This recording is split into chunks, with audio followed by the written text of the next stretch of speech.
So the question is asked, which day is a Sabbath day? Right, so let's take a look at what the scriptures have to reveal regarding which day is a Sabbath day. So Exodus 20 verses 8 to 11 says, "Remember the Sabbath day to keep it holy. 6 days shalt thou labor and do all thy work, but the seventh day is a Sabbath of the Lord thy God.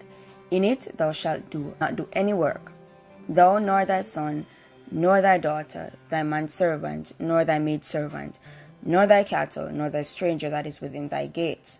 For in 6 days the Lord made heaven and earth, the sea, and all that in them is, and rested the seventh day. Wherefore the Lord blessed the Sabbath day and hallowed it." Now, we see the seventh day and the Sabbath appearing in Exodus 20 verses 8 to 11, and we also see it coming as part of the Ten Commandments in Exodus, and we also see it in the beginning of the Bible, and that is Genesis 2 verses 1 to 3. And so in that creation of the earth, God had a day that he rested. Now, it is not that God was tired, or God is a God that gets tired, but of course it was an example to us that the people of God should rest. So Genesis 2 1 to 3 says, "Thus the heavens and the earth were finished, and all the host of them. And on the seventh day God ended his work which he had made, and he rested on the seventh day from all his work which he had made. And God blessed the seventh day and sanctified it, because that in it he had rested from all his work which God created and made." So the important word, all the words are important in the scripture, but a word that I want to point out here is he blessed the seventh day and sanctified it. And so we're building on which day is the Sabbath day, because the seventh day cannot just be any day. We cannot take another day and make it holy. We cannot take any day of the week and sanctify it and bless it and make it holy, because God only blessed, sanctified, hallowed one day of the week, set it apart, and that is the seventh day, right? And people may say, but we don't know which day is the seventh day. Well, we have always had a 7 days weekly cycle. That has never changed. The only thing that changed was the fact that this 7 days weekly cycle, each day was given a name. So the Bible talks about the first day of the week, and the Bible talks about the seventh day of the week, right? And that has never changed. As I mentioned before, these days were only given names. And so based on our 7 days weekly cycle that we have, we know that the seventh day is Saturday, which is the Sabbath of the Lord. And we know that the first day of the week is Sunday. Now, how do we know that? All right, so let's take a look at Matthew 28. And it says, "In the end of the Sabbath, as it began to dawn toward the first day of the week, came Mary Magdalene and the other Mary to see the sepulchre." And so we see the first day of the week is when Jesus was risen. And that is why we celebrate things, well, the world celebrate things such as Easter Sunday, Good Friday, because we know it is a fact that Christ was crucified on a Friday. He rested on the Sabbath day, even in death. Even in death, Christ revealed to us the importance of the Sabbath, a day of rest, the seventh day.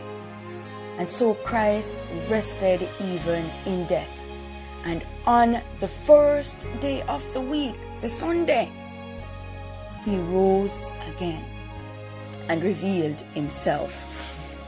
And so there is no doubt that we know which day is the first and which day is the seventh. Right? Also, there is no biblical evidence to support worship on the first day of the week. Yes, we ought to worship every day, but not every day is the Sabbath. And there is no evidence in Scripture to support Sunday, the first day of the week, to be observed as the Sabbath. Right? We see the first day of the week mentioned in the Bible and only in the New Testament 8 times. And I'll give you those references. We find it in Matthew 28 and verse 1 that I just read. We found the first day of the week being mentioned in Mark 16 verses 2 and 9. And I'll quickly read that. Mark 16 verses 2 and 9 says, "And very early in the morning, the first day of the week, they came unto the sepulchre at the rising of the sun." And verse 9 says, "Now when Jesus was risen early the first day of the week, he appeared first to Mary Magdalene, out of whom he had cast 7 devils." We see Luke 24 and verse 1 as well, another scripture in which the first day of the week is mentioned. And it says, "Now upon the first day of the week, very early in the morning, they came unto the sepulchre, bringing the spices which they had prepared, and certain others with them."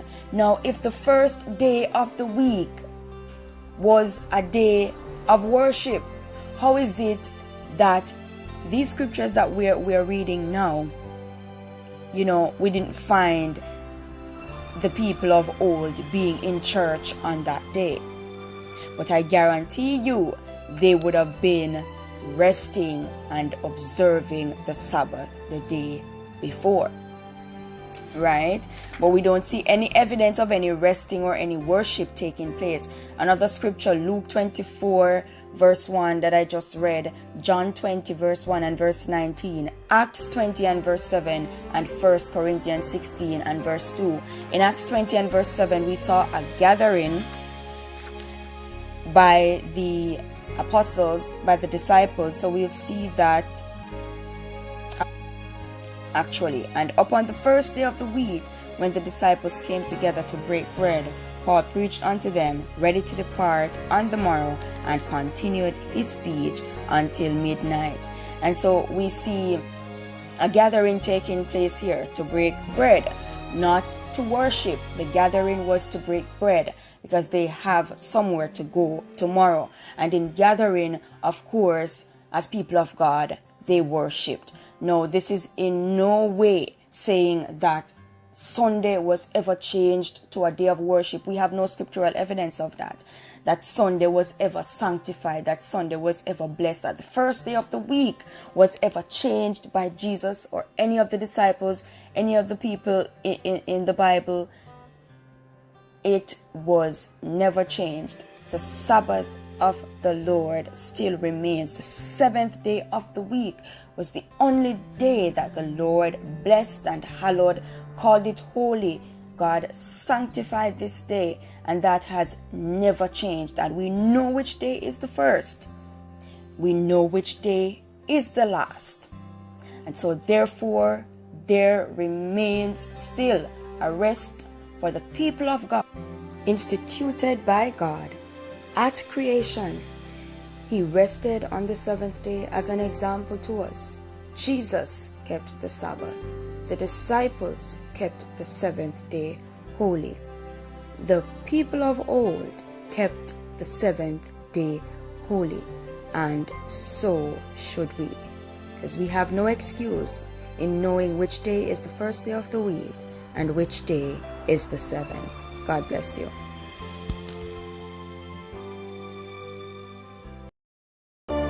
Remember the Sabbath day by keeping it holy. 6 days you shall labor and do all your work, but the seventh day is a Sabbath to the Lord your God. On it you shall not do any work, neither you, nor your son or daughter, nor your manservant or maidservant, nor your animals, nor the alien within your gates. For in 6 days the Lord made the heavens and the earth, the sea, and all that is in them, but he rested on the seventh day. Therefore the Lord blessed the Sabbath day and made it holy.